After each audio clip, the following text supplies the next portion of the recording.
Welcome, everybody. Thank you so much for joining us. This is a new access record of 63 participants. Woohoo! Welcome, everybody, from all 8 cities across Europe and anywhere else. And welcome especially to our guest speaker for this morning, Bill Thompson. I'm not going to tell you about Bill Thompson's career and who he is, because he can do that better himself.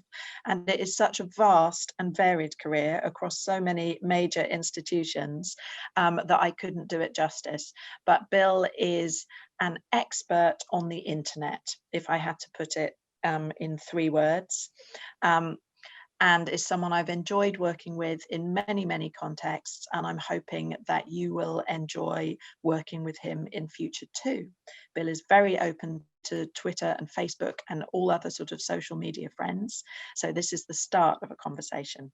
I'm going to hand over to you now, Bill, to present and then lead us all in discussion on digital inclusion. Okay, just to say, Susanna seems to be both in the waiting room and in the meeting at the moment. So I don't know who the admin is, needs to sort that out. I've got somebody sitting in the waiting room, I can see that. Thank you for the introduction, Rebecca. I enjoyed listening to the last bit about the IAP. I found it deeply reassuring, and I don't even have to prepare one. So, you know, it was just helping on just in terms of a personal therapy level. So thank you for that. I'm going to share my screen, if I may. And I'm going to try to do it. There it is. Okay. Share sound, optimize for video clip. And I'm going to try to use the beta feature on. No, it's not going to work. Okay, I'm not going to use the beta feature because it's going to have to be the basic. It's just going to have to see me on the side. You should have my slide and a picture of me looking slightly disgruntled. My wife said, "What were you thinking when they took that photo?" And I suspect I was in yet another Zoom call with a bunch of people, and it was just reflecting my view. Fortunately, today's a lot more entertaining than the normal ones. Yeah, as Rebecca said, I'm a technology writer and a journalist, really, and I present a program called Digital Planet on BBC World Service. And I've been working in, on and around the network since the mid-1980s. So I've seen it grow from being a research and academic network into the monster it is today, the all-consuming monster it is today. And I helped set up the UK's first commercial internet service provider. I built the first website for the Guardian newspaper in the UK, and also did websites for people like members of parliament and stuff like that. And I've worked with lots of arts and cultural organisations over the years on their digital strategies. I was on the board of the National Centre for Writing in Norwich in the UK, Britain Symphonia, and of course, most notably with Rebecca, I was the digital director of the Cambridge Film Festival for several years, where we put the film festival online, including live streaming from the bar on a Nokia N95 phones, and the first ever live Q&A with a director who was in California, this was Bruce Weber, done entirely using sort of consumer grade technology, a Mac, iChat, and a commercial internet connection instead of £20,000 worth of satellite kit. So we've had a lot of fun, and I've been doing this for a while. I realized that in 1986-87, I was the chair of something called the Community Computing Network. And our ambition was to get at least one personal computer in every charity in the UK. Right? We thought that was a good goal. If every charity, however big they were, had at least one computer in it, then we'd have done well. So I've been thinking about digital inclusion for a while, but also the nature of what we call digital inclusion has, of course, changed a lot in that time. I have to do that, do I? So I should have shown that slide earlier. So these are all my old phones. This is my history in hardware, right back to one of the very first ones I had. That's how long I've been playing this game. I learned about Access, I have to confess, through Rebecca asking me to come and talk to you. And it's been really interesting to see what you've all achieved so far and how the work on widening participation, decentralization and getting more from data has informed your practice. And it was obvious in our conversations that the idea of digital inclusion is implicit. It's basically part of what you do already. And that makes perfect sense because all 8 cities are far past what you call the digital revolution. You know, you're already on the other side of it. Here in Western countries, particularly here in the modern European economy, internet access is not quite pervasive. There's still, as we're going to talk about, lots of people who are not online. But the idea of being online, the idea of online services and stuff like that, the idea of digital connectivity is just core to how we run the economy, run our cities, and increasingly run our culture. Very few cultural products these days are made without the use of email, word processors, infinite numbers of PowerPoint decks that no one wants to read, Zoom calls, Miro, all those sorts of things. And so it just sits at the center of what you're up to. Of course, it's possible to be digitally excluded as well. And this is a very nice example from the UK. In the UK, the NHS set up this system called Test and Trace, where you had to scan a barcode to register in a place. This was when we were slightly more open than we currently are. And it became a bit like no shirt, no shoes, no phone, no service, because venues would exclude people who could not check in. And so if you didn't have a fairly modern smartphone, if you didn't have the appropriate app, you weren't allowed to actually use a public venue. And that seemed to me a bit of a miscalculation, shall we say, particularly at a time when we were all trying to work together to confront this pandemic. Nonetheless, and even through lockdown, the work hasn't stopped. This is a friend of mine, Marcus Roma, who is still in theatres making work, just appropriately masked and face shielded and stuff like that. So it's not like everything stopped because we've gone through COVID-19. It's more that COVID-19 has driven our thinking. It's made network access, it's made some degree of digital inclusion a vital issue. And although that's largely been driven, I have to say, by commercial considerations, you know, it's been the employers who've been desperate to have people be able to work from home because they can't come into the office. It's been government wanting to keep the economy going. And I know different governments have dealt with this in different ways, some better than others. But from my perspective here in the UK, shall we say, the degree of respect shown to the cultural economy has not been high. Let's just leave it at that. We can have that. We'd have the conversation. What that has done is to highlight what I would argue the many limitations in all of these tools. What it's shown us is basically that these things are not necessarily fit for purpose in many different ways. And that has affected directly the ways cultural organizations think. Because once you start thinking about the impact of lockdown in various countries, when you start thinking about the impact on venues being able to open or what capacity they can have, when you start thinking about the effect on freelance workers and all those sorts of things, you look to these tools to try to make things better. You look to them to think they'll solve the problem. And what people have found is they don't solve the problem, or they don't necessarily solve the problem. They have clearly resulted in quite a lot of creative expression within the constraints. So here's one from the BBC that you may have seen, which I particularly like. I'll just show you 30 seconds of this, but you can find it on the BBC website.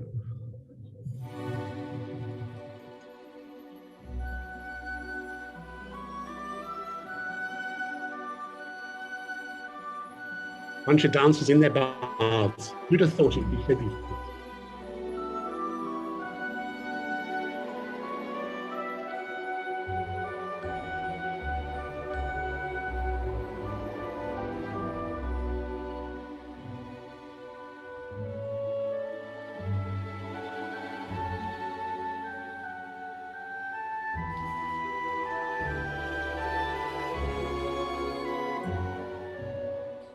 So that I really like, because it's just an example of how you can take advantage of the fact that lots of people have cameras with smartphones, they know what they're doing, they can perform, and you can set something up and film it. And there are thousands of examples of this out there, of people using the opportunity to think differently. And I like that one, in particular because it made its way onto like mainstream media. It was on the BBC.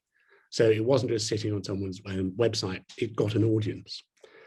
There's also been people who have reflected on the technological inequalities. This is something that actually came before lockdown, but it struck me, which is BIT Habitat in Barcelona were commissioned this thing called the Analog Museum of the Digital Inequality. And it was an attempt to represent digital inequality as pastiches or parodies or extensions of traditional art forms, and to show the digital divide. So we have paintings, we have maps, we have a replica of the Rosetta Stone that's about email and translations emails. And my personal favorite is this one that's just coming up now, which is a map of the world that shows digital connectivity, but illustrated in a very old-fashioned format. And I think for me, this idea that we can reflect the state of the world in our artistic practice to challenge it, and then also in our artistic practice, oh, somebody's doing something. Oh, that's me. Huh. Okay, I filmed more than I thought with that one. And that we can reflect the work in our artistic practice and also then seek to change the world through that artistic practice is really important. And then what matters is that when we think about inclusion, we think about it, if you like, from a broad perspective. So it's more than simply having access, right? The definition that I use for digital inclusion is about the benefits of internet and digital technologies, and making sure those benefits are available to everyone so they can make the most of what is on offer. And that's not just being online. It also, to me, speaks of being invited into something, being welcomed, feeling and being seen in those spaces. Somebody needs to mute, I think. I think it's Veronica.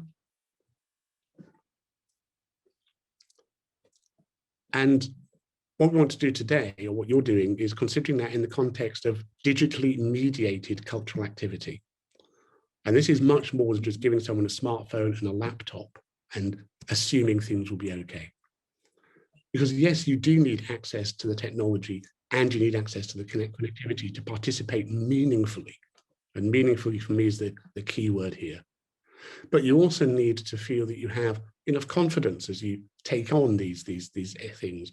You need to have the skills to use whatever technology is sitting between you and the experience, and you need to have the motivation. You actually need to want to do it. And that speaks to me about the idea of becoming an audience. That if we're going to create sort of digital artifacts which represent cultural activities, then we need an audience for them. And in the physical world, we spend a lot of time thinking about how we make audiences. I went to a talk a couple of years back by the architect Steve Tompkins, who's well known for having redesigned the Young Vic Theatre in London and the Everyman Theatre in Liverpool. And he said something very profound in terms of how he designed, or him and his team designed this space. And they said that the foyer of a theatre is a place where a crowd becomes an audience. And that really struck me. And he talked through the things he tried to do in the design of Everyman to make that funneling process of being in the bar, being in the foyer, and then coming through into the auditorium, feel like crossing a threshold, changing your state, this liminal experience. And I want to put the challenge to all of us, which is, what is the digital equivalent of that? How do we make people feel like they're an audience online? I'm speaking to you now, and it's incredibly difficult to get a sense of you as my audience. Because what I've got is my presentation, my face. Down the right, I can see 4 or 5 of you. If I try to see more of you, it distracts from the presentation I'm giving. If I scroll, it becomes obvious to you. So I'm having to pay attention to a little green dot just there, this green dot, and act. Now, I have an advantage over many people, which is I've been a radio broadcaster for 30 years. So I'm used to sitting in a quiet room, speaking to myself and imagining and conjuring an audience from that experience and having a sense of who I'm talking to. But I know that many of my colleagues find it really, really difficult. It's something which comes with experience, but it's not something which is sort of commonly taught. And we disregard it at our peril, because we end up then creating experiences which do not work because they're not actually in front of an audience, they're just on a screen. Oops, that's Steve again. Let's go on. Why is that happening? Oh, well. So I said towards the start that it's not just about connectivity. And I'd like to emphasize that in a bit like the way Rebecca was saying with the IAPs. There's a lot of stuff you don't need to put in an IAP, right? You just, well, I don't think that it's the role of cultural organizations to deliver connectivity. It's someone else's job. To encourage the delivery of connectivity, yes, but the actual delivery of connectivity is something that requires political will and also quite a lot of cash. The Web Foundation has estimated through the Alliance for the Affordable Internet that it would cost $428 billion over 10 years to get everyone online with a quality broadband connection. Now that's only £116 a person, $116 a person, but it's probably not something that's in any of your budget lines. And so I don't think it should be the key factor. What is important is to ensure that, given the reality of people's connectivity today, that you take that into account. That the focus becomes on making a cultural experience which is meaningful, that looks at the skills, the confidence, and the motivation of audiences, and also ensures that the technologies that are available to them will allow them to experience what you plan to have them experience. That doesn't necessarily mean trying to do something for everyone. Over the weekend, I was fortunate enough to participate in Dream, which is the Royal Shakespeare Company's new experiment in interactive, I suppose you'd call it interactive theatre, in interactive something. They realised a short scene based on Midsummer Night's Dream with Puck, which was done using real-time motion capture of the performers in a space which allowed that, then rendered in real time using something called Unreal Engine into an interactive experience, and with audience participation. Several 100 members of the audience could drop little virtual fireflies into the scene. And it was a high-end experience. So you had to, your computer had to be powerful enough, your network connection had to be fast enough, your browser had to be the latest version. So the first thing you saw when you entered this was this screen, basically saying, you may not be worthy. Now, that is very exclusive, but it's also honest about, we're trying to do something here, which is an experiment, and not everyone will be able to experience it yet. If it works, other people will. And what you got, when you got through that barrier, was a really interesting experience. I think they did something remarkable, and it was very brave of Alice and the team there to do what's essentially R&D in the open. But then they also did something which I was really impressed by, which is that they did performances in different times. So they did a 2 a.m. performance so that audiences in Tokyo could get access to it. So that's the volume space they were using. And this is Sarah on Facebook talking about this. So they thought about accessibility, if like, at 90 degrees. It wasn't, oh, everyone can get to experience this, because they clearly can't. It is, let's maximize the number of people who will experience it by moving around the world so that it is convenient for people who can get into it. And I thought that was really quite impressive. At the lower end, you might think that one of the things that is accessible to everyone is just a straightforward website. I chose this one, the Lithuanian National Drama Theatre, obviously just because Vilnius. I didn't pick on it particularly, but what I did do was I ran it through a web accessibility checker, and this is what I found. So at the lowest level, not getting things right according to basic standards. Yeah, and there's a whole load of stuff in there. And most of those errors are things that most people would not notice at all, because they are about accessibility. They're about what happens when you try to access that site through a screen reader, or using technology to enhance accessibility and stuff like that. And it's interesting that I think there needs to be that sorting out the low-level stuff. And you need to sort it out not just because it's the right thing to do for audiences, but because there are potential consequences of not doing it. There's a lawsuit going on in the States at the moment because the American with Disabilities Act indicates that if you don't put particularly tags on images to describe them, then you could be in legal jeopardy. So there's work going on, if you like, to inform people of the basics of accessibility. And this is the sort of questions that people can ask themselves as they start to design products or design work that has a digital element. You know, you can ask yourself at the very start of the design stage, what sort of bandwidth do we need for this? What sort of devices are we going to assume people have? What types of interaction will be offered, and therefore what support needs to be made for them? What do we expect of our audiences? You know, one of the big questions for many organizations at the moment is whether an experience should be mobile first or mobile friendly. In other words, whether you should prioritize the shiny black pebbles that we all have, or whether you should just make it accessible to those, but think about people with laptops. And just as you make tech decisions in a theater, just as you make tech decisions when you're planning a parade or a public event, just as you make tech decisions about the lighting in a gallery, so these tech decisions will significantly impact the future form of the event, but also crucially, they will have implications for the inclusivity of that event.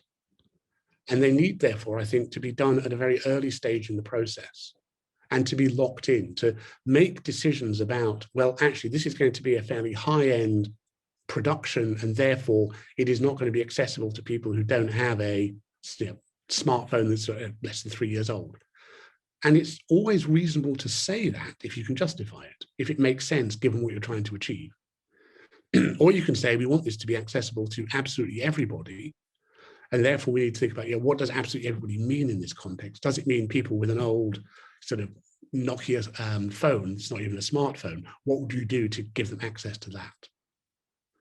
And once you've decided that, if like you set the boundaries on your inclusivity, on the digital inclusivity, and then you can design around that and deliver your outcomes.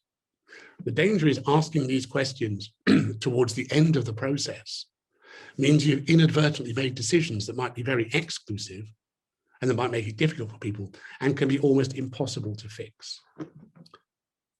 Now, one of the consequences of the COVID-19 pandemic has been that a lot of people are thinking about this as well as you.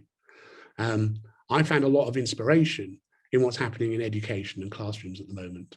This is a report from Future Lab in the UK, and it talks about, sort of how to do collaboration in classroom, particularly when some students may have very limited access to the network, may have limited digital skills, may have families who are not supportive. And there's material in that around working around this. Some of it is straightforward stuff, like if you do have an experience, try to make it possible to have it asynchronously as well as synchronously. In other words, record things and make the recordings available. If people are going to be engaging with you and you want them to interact, then provide alternative channels for that interaction, so that if the main method fails, there's some sort of fallback. There's a phrase in the technology world of degrade gracefully, which is when something starts to fall over in technology, it shouldn't just all crash, the Windows blue screen of death. Functionality should be diminished gradually, but you should still try to keep on going. It's actually, I've just realized, it's the analogy of the show must go on, right? So degrading gracefully is my version of the show must go on, which is have a plan for when things don't work so that you can carry on providing something instead of just abandoning it. Most concerts these days don't get abandoned because it's raining, even if they're outdoors, because we've made adaptations to stop people getting electrocuted on stage. What are the equivalent things that you can do for your online experiences to do that? So, recording is one. Putting stuff up in advance, if you can make it available in advance, so people have the opportunity to download things. Minimizing the bandwidth and connectivity requirements. This is one thing just from sort of sessions that I've done myself. Can you find ways where people can spend time enjoying the experience but not being online or not even being in front of the screen? And these are all artistic decisions, fundamentally, but based around the capabilities, the affordances of the technology. And it takes us from accessibility, from, yes, you can get to this, to inclusivity. The idea that not just people can hear what you're saying, can be there for the art, but actually you're thinking about them as an audience and they're invited to become an audience. So it's not about a specific need or problem, it's the set of tools and capabilities that are available to you that allow you to build the art you want to build and reach the audiences you want to reach. Sorry, another screen. You have to understand the accessibility requirements first, but then they just become part of your normal practice. One technology company that's done this enormously well, I think, in the last few years, has really taken this seriously, is Microsoft. And they have a wealth of materials on accessibility. They define 6 axes around vision and hearing, neurodiversity, learning, mobility, and mental health. And this permeates all of their products, like all of them. And it shows what an organization can do when it takes it seriously. And what it starts to provide is a set of platforms on which it is possible to deliver not just PowerPoint presentations, but cultural experiences based on this. So you can move in.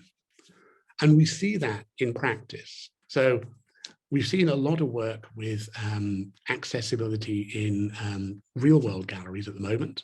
So the Smithsonian Institution has its app to help to provide, if you like, a visual, an auditory guide to the gallery space. And they've moved that online as well. So you can have a tour of the gallery, which is designed for someone who has limited vision or maybe blind, and it still works for you. And I think that's a really nice example. We've seen examples where museums like this is the V&A in London are printing out 3D models of their artifacts to allow them to be handled, to be touched, not just by children, but again by people who may have poor vision. 3D printing isn't a pervasive technology yet, but it is an available technology, particularly in educational institutions. And it's something to consider, making objects that can be distributed, if you like, over the internet and then available to audiences in spaces like educational settings might be an effective way to enhance the inclusiveness of the experience without actually having to physically travel. And we have, for example, at the Guggenheim, tours for visitors who are blind or with low vision, which are again taken away. One example which really struck me, however, was a reinvention of a piece called As Far as Isolation Goes. So this is Tanya Al-Khoury in conversation with Basil Zara. And it's about Zara's experience as traveling from a Syrian refugee camp. And the work, as imagined in the gallery space, involves a one-on-one experience where somebody sits and puts their arm through a hole in the wall. And then Basil Zara manipulates their arm, talks to them while doing it, touches them, and draws on their arm, on their skin, using a marker pen, representing the journey. Now, you might think, how do you possibly take that online? Well, As Far as Isolation Goes online has been touring, I suppose is the way to put it, as a one-on-one digital experience, where what you get is a conversation with Basil Zara, and he then asks you to draw on your own arm. So he tells you what to draw. And you know, it's a different experience, but it's capturing the essence of the art. It's capturing the thing which they were trying, that Tanya and Basil were trying to communicate in their work as an intimate, tactile and auditory encounter. Not in this sense through a gallery wall, but by almost putting your hand into the screen and having it changed, having your arm changed without your will, sort of by someone else. You're transformed into a piece where you draw yourself. And I think it's a lovely example of how you can just think creatively about the possibilities of taking something into a new space. And then there's lovely little works like Coney, Tassel Stevens at Coney did this piece called Telephone, which is exploring the history of communication through Zoom and phones. and just trying to be playful with an exploration of what the technology can do.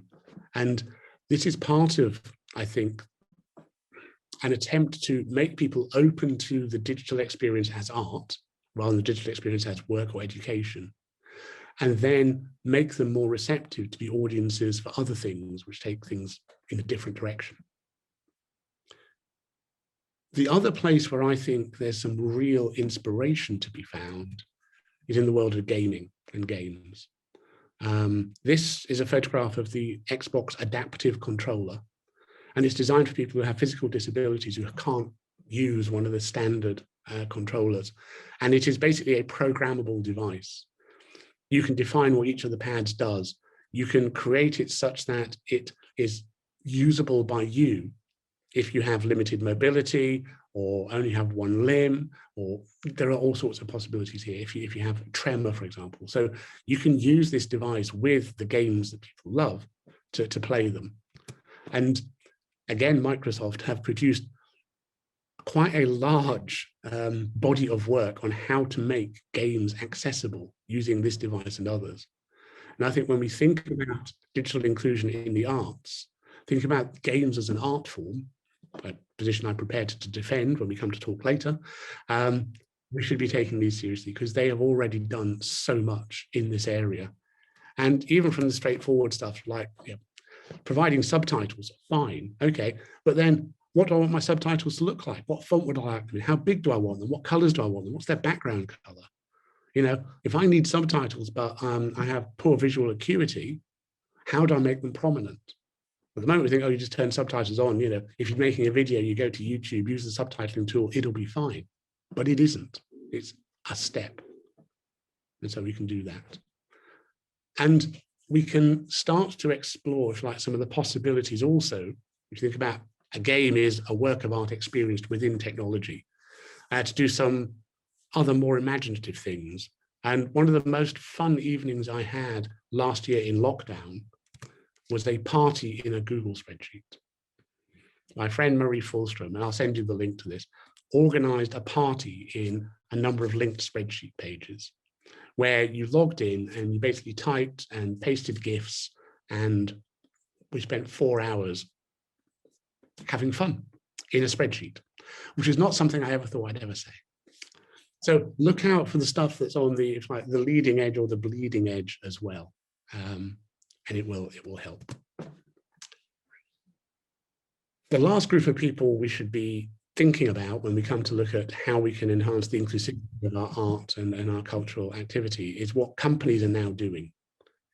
Because the companies themselves have a lot to lose if they can't support their customers. So they're thinking very hard about what they need to do to enhance the quality of experience, to make this Zoom call something more. Yeah. And we know Zoom are doing this, we know Microsoft are doing it with Teams. There's a lot of work going on in there in the big companies. There are also a lot of what are called decentralized technologies out there, which are trying to break the hold that the big organizations like Google, Facebook, Microsoft have over the network. And they have some innovative product and tools out there as well that you might want to think about for things like hosting chat. They normally require a bit more technological hand-holding than something which you can just get off the shelf, but it's worth looking at them. And then we look at some of the big ambitions. So this is a concept from Microsoft, or what Microsoft Teams might look like if you had a big enough screen. And I saw this and was really intrigued at the possibilities of this sort of virtual space being used as a performance space. And so when looking for inspiration and ideas, I think there's a wide range of places. There's existing cultural institutions, obviously, many of them trying to do a lot. There are the companies themselves. There's education. And again, I would emphasize again, there's what's happening in the world of gaming. Once we have an idea about what the technical landscape looks like, once you've chosen a delivery platform, once you know what you're doing, you then have the very hard job of asking what art you want to make in this space, about who your audience is and what they can experience from it, what they'll get. and what is feasible within those technical capabilities. And that will change. In the end, it's about making art that will engage people through this veil of technology, through these barriers. And that may mean rethinking what you're trying to do, as we saw with I've got his name. Honestly, sorry. As far as isolation goes, I want to say as far as my fingertips go, that may mean rethinking the artwork itself, or more likely it would mean designing it from the ground up with an understanding of the technology. But in the end, it's going to come down to you as practitioners, the companies you work with, the organizations, to make sure that we can take advantage of the capabilities of these technologies. And that, in a sense, is the art. There are no straightforward or easy answers here. There has to be the desire to do it, the desire to engage with people, use through these digital tools and technologies. If that desire is there, then I think there's a lot that you can do. So to summarize my thoughts, I don't think it's up to you to deliver access, but coping with the consequences of access is, up to a point. That, as with everything, that needs to start with the audience, and in the design process, think about how you can reduce those barriers. But there is a lot of good practice outside arts and culture. And in the end, it should be the art that comes through. It should be the cultural experience that people remember, not the technology that delivered it or facilitated it or got in the way. And that's the real challenge for you. And lastly, if this all seems a bit overwhelming, let this comfort you. Imagine how much work it took to take this photograph, which is the first high-resolution photograph of a sunset on Mars. Thank you. What a beautiful image. I know. Thank you, Bill. Thank you.